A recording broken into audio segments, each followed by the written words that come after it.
and my body is in the state that it's in, and you asking me how much money I can earn. You trying to make it seem like I don't need help from my community. I need more help than just giving me a bed to sleep in. You can't tell me, oh, I got to work and make the amount of money to pay for all of this stuff that these people done did to me and my kids. I'd rather be out on the streets and keep on making videos telling about what they did than to be sitting up in a facility with people acting like they trying to help, and that's gonna stop me from actually getting the help. So I need to go back in here and lie down. This is the second or third time that I was being threatened to be rolled up. The woman threatened to write me up today and discharge me because I did not get my TB test. I took the test already, but the results had not came back to her yet from me. The facility, I did not get the results from the people today. They asked me to go to 3 different meetings today. She tried to get mad at me. The woman for the employment interviews did not show up this morning.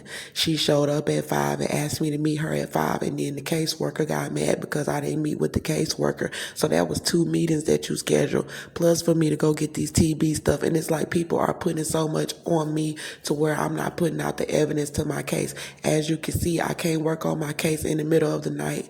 I don't have the freedom to step away and be like, oh, let me work on my case. In the morning time, it's freezing outside. So I'm not even worried about this. Like, I don't want nothing to do with this country. This is Satanism. You don't do people like that.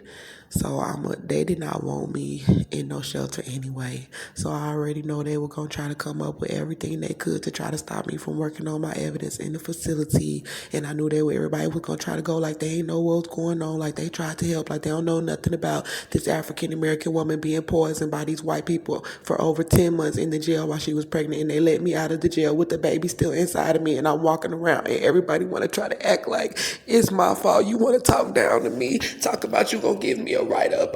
I pray you eat them words. I pray you eat them words of telling me somebody gonna write me up or discharge me, and they let me out that facility after 10 months of poisoning me and my baby with this baby still inside of me alive. I pray you eat them words, and I curse you black women that came here and said that shit to me in this facility, and I will leave this hole. You don't have to discharge me. You don't gotta come do that plantation bullying on me, because I will go off on your ass just like I did everybody else, and I will leave, and I will bring shame upon this place. So I'm going to lie down. I'm going to lie down. I already know how black women are. They getting their little money, they getting their little paychecks, and that just goes to show you that black people will abuse each other and do whatever for their money. I don't need no counselor. I don't need I don't need to be locked in no facility. I don't need no mental help. I don't need no psychological help. I need justice. That's what me and my kids need. And I needed to be able to work on my evidence. So now I'm going to have to go in here. I don't have the freedom to pray. I need to get my Bible, and I'm going to try to whisper it. I'm going to get on my knees, and I'm going to try to whisper these prayers against this, because I understand that the devil and Satan is trying to take all of our power away from us to be able to pray. And I need to be able to pray about what's going on, because this is Satanism.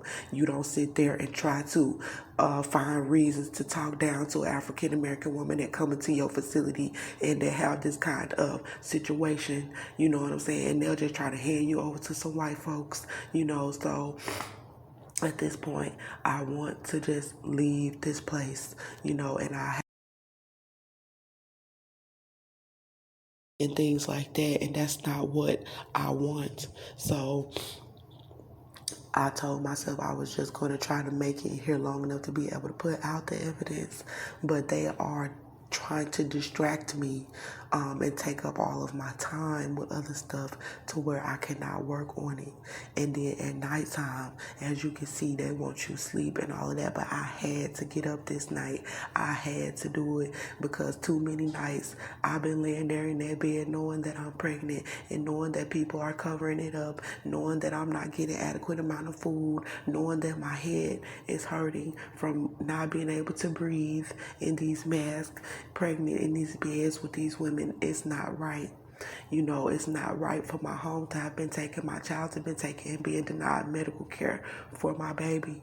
It is not right for people to sit here and try to make it seem like, oh, this African American woman needs to go and work 40 hours a week in the state that her body is in to try to get back what these white people stole from me. That is not right. So I'm going to just go in here and get my Bible and I'm going to lay down, and my head is hurting.